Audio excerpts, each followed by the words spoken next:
부모님이 가르쳐주거나 해야 되는데 너희 예비 시어머니는 너한테 그런 것도 안 가르쳤다니?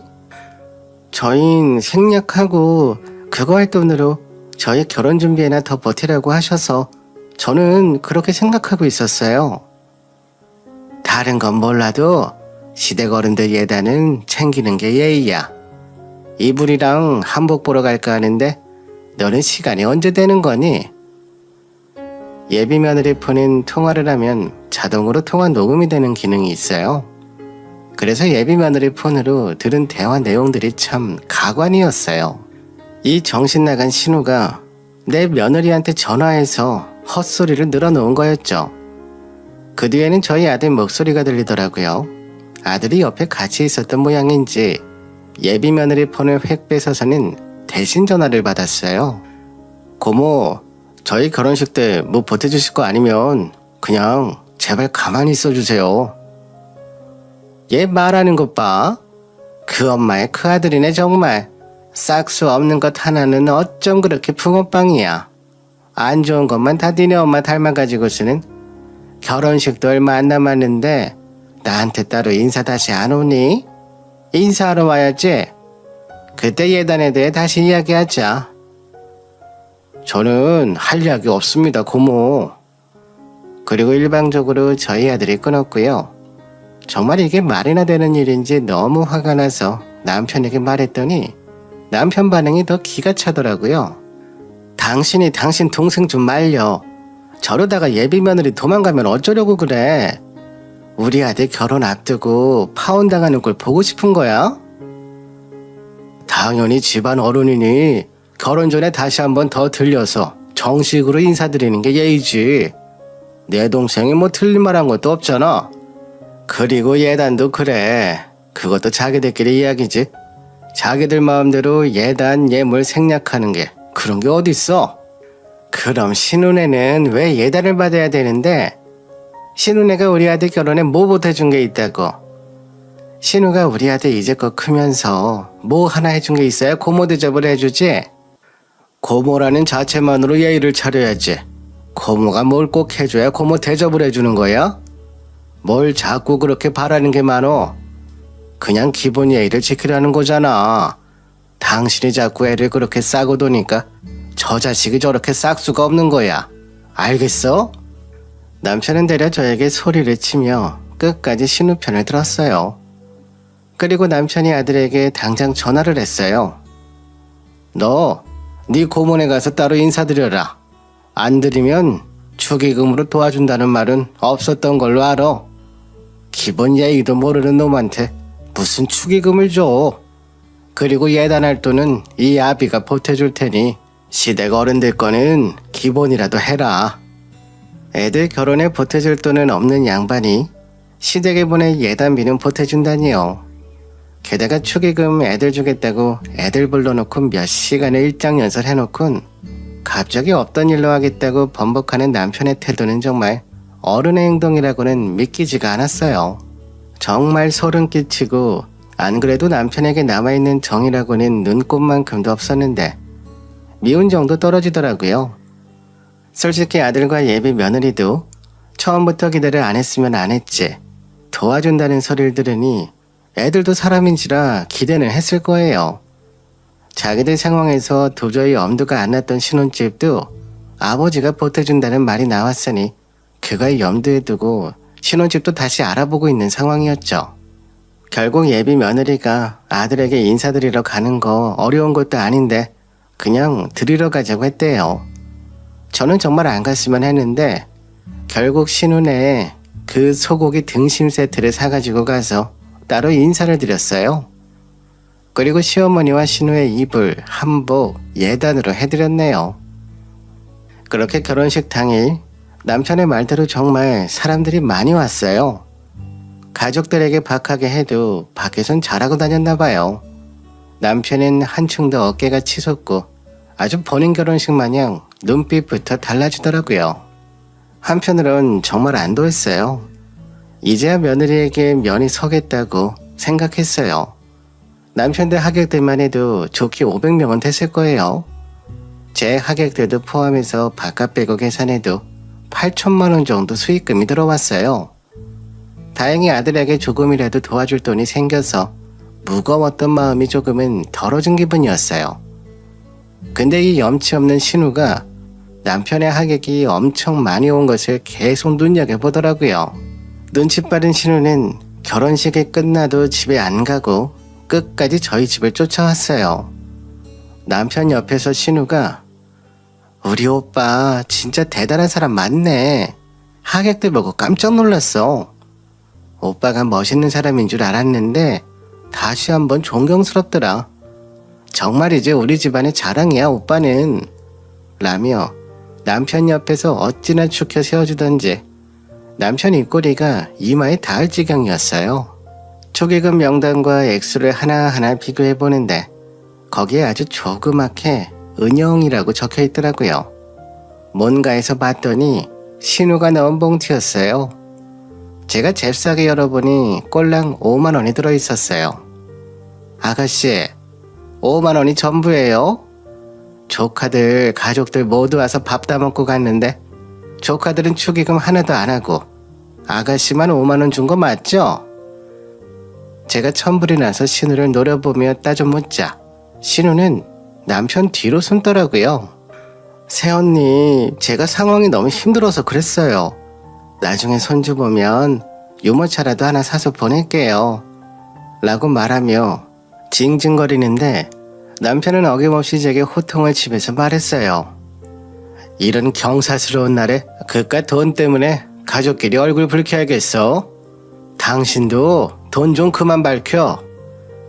남편의 훈계질에 신우는 남편 뒤에서 딴청을 피우며 여전히 실실 웃고만 있었어요.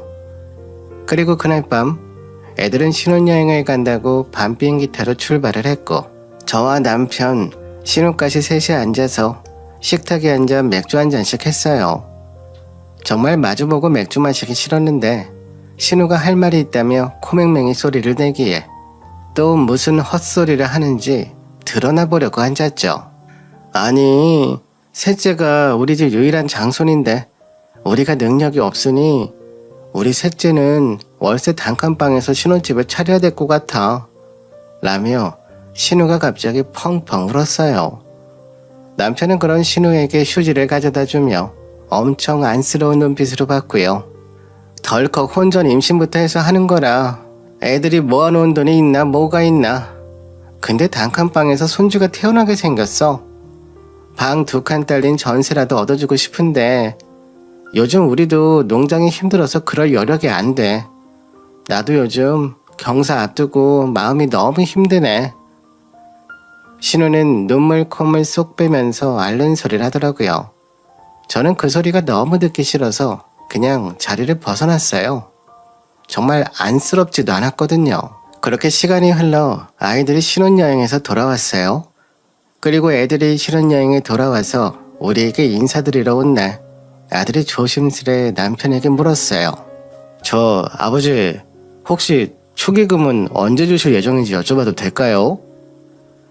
저는 애들이 물어보기도 전에 남편이 알아서 건네줬으면 얼마나 좋았을까 하며 아들과 며느리랑 같이 남편의 대답을 기다리고 있었어요.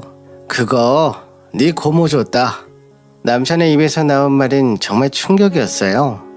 아들도 남편의 당당한 대답에 할 말을 잃은 얼굴이었고요. 그런 표정 지을 필요 없다. 줘야 해서 준 거야.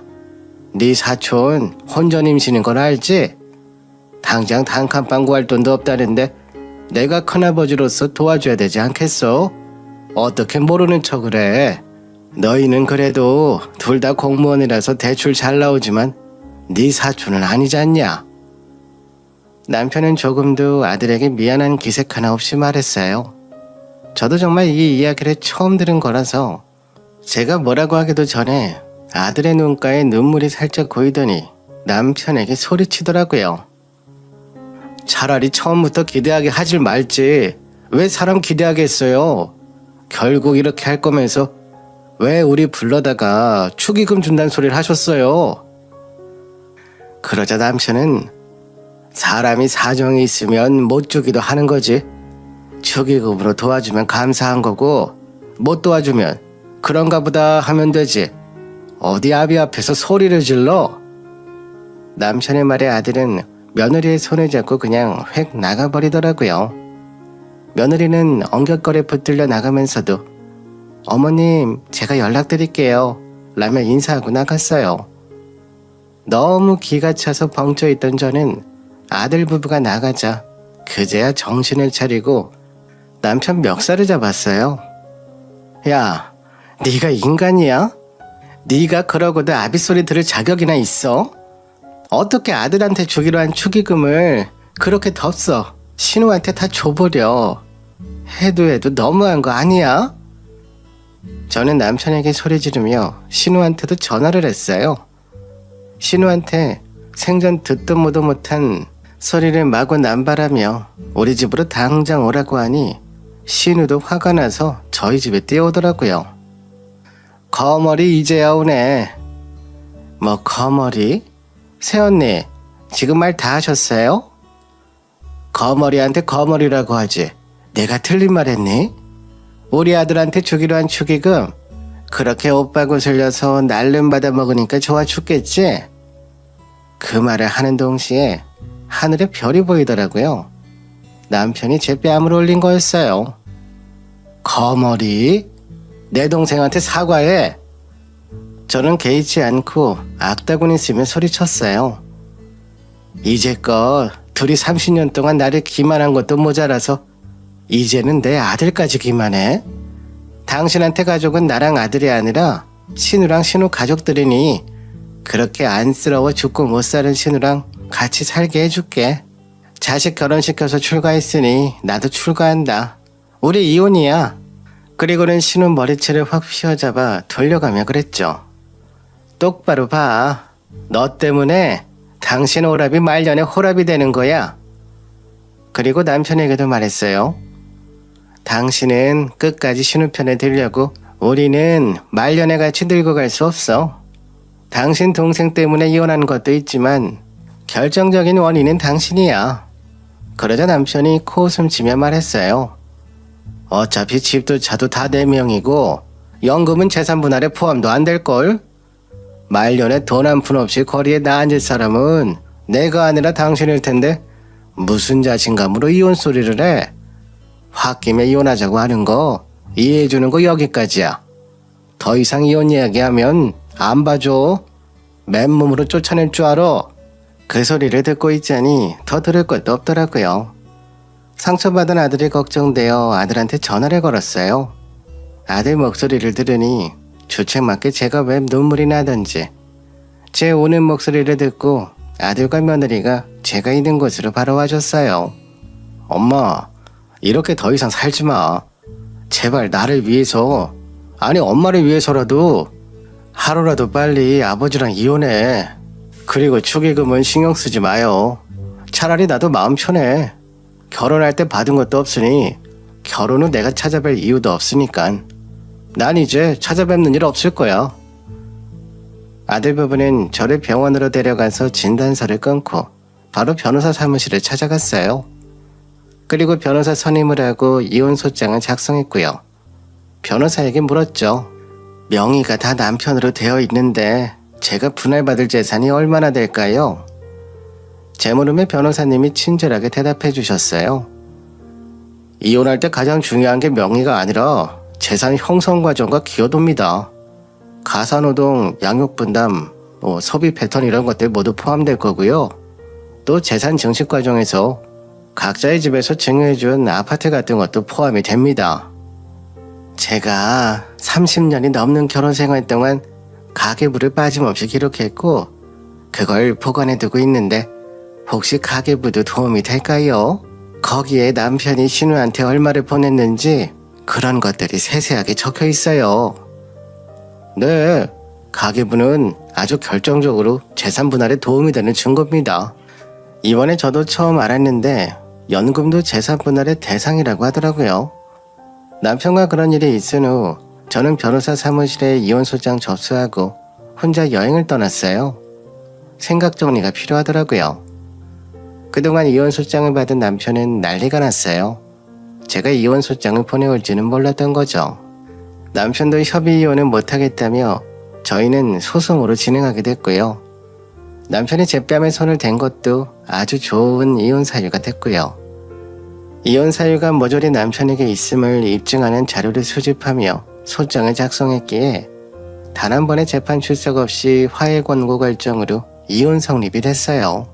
화해 권고 결정은 민사소송할 때 법원에서 서로 이렇게 해결하면 어때?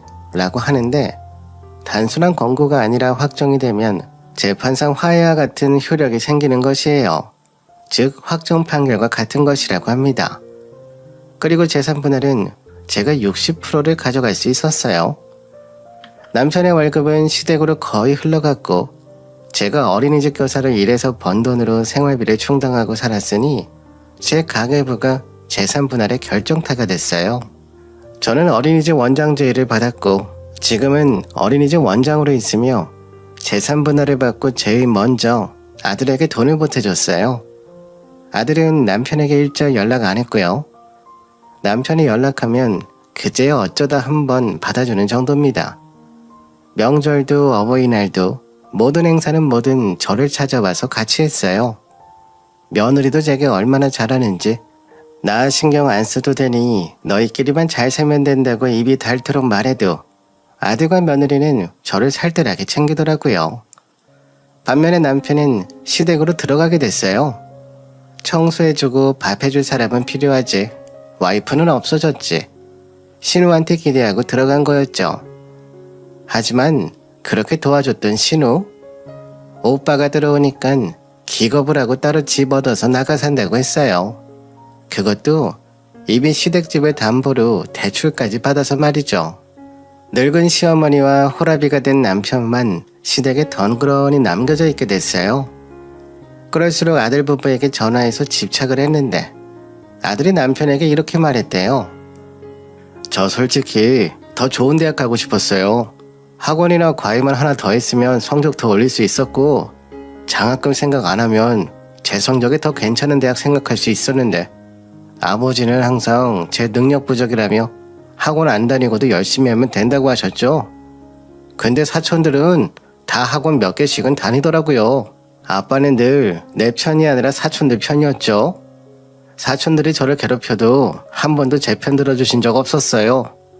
앞으로도 노후는 사촌들한테 효도 받으세요.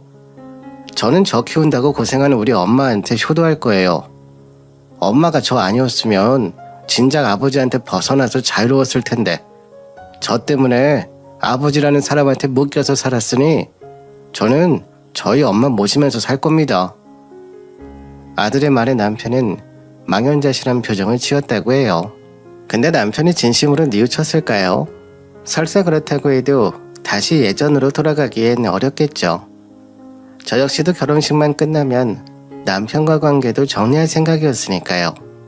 다만 축의금 때문에 그 정리가 빨라졌네요. 남편은 이제 홀 시어머니나 모시면서 살아야죠.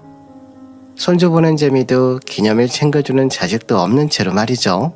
그렇게나 살뜰하게 챙겼던 신우는 어찌 코빼기도 안 보이고 시어머니와 오라비를 나몰라라 하는지 혹시 머리 검은 짐승은 혈육인 여동생이어도 거두면 안 되는 건가 싶네요. 저는 아들네 부부 근처에 살며 며느리가 잘 먹는 반찬이나 좀 해주고 있어요. 지지고 살든 볶고 살든 저거들끼리 잘 살아야죠. 이번 일을 겪으며 믿고 의지하며 평생을 함께할 동반자가 있다는 건 정말 복받은 거라고 생각합니다. 님이 남이 돼버리는 건 정말 한순간이더라고요. 저는 요즘 살맛이 납니다. 이 나이에 제가 하고 싶은 일을 하면서 살고 또 아들 부부에게 조금이라도 도움이 되는 존재로 살고 있는 것 같아서요. 자기 가족 내팽개친 남자들 중에 늙어서 대접받는 남자들 한 명도 못 봤어요. 반대로 그건 여자들도 마찬가지고요. 세상 사람들 모두 등 돌려도 가족들만이 나를 믿어준다면 무너지지 않을 자신이 생기듯 가족들은 그만큼 소중한 존재잖아요. 그렇게 당연히 내 가족이 우선이어야 하는 거고요. 그걸 제 남편은 여태껏 모르고 살았지만 이제는 전 남편이라 불러야겠군요. 내 가족 소중히 여기는 게 정말 기본 중에 기본인데 말이죠. 옆에 있을 때부터 부디 소중함을 아시고 사랑하는 가족과 우리 모두 건강하게 행복하게 살아가길 바래요.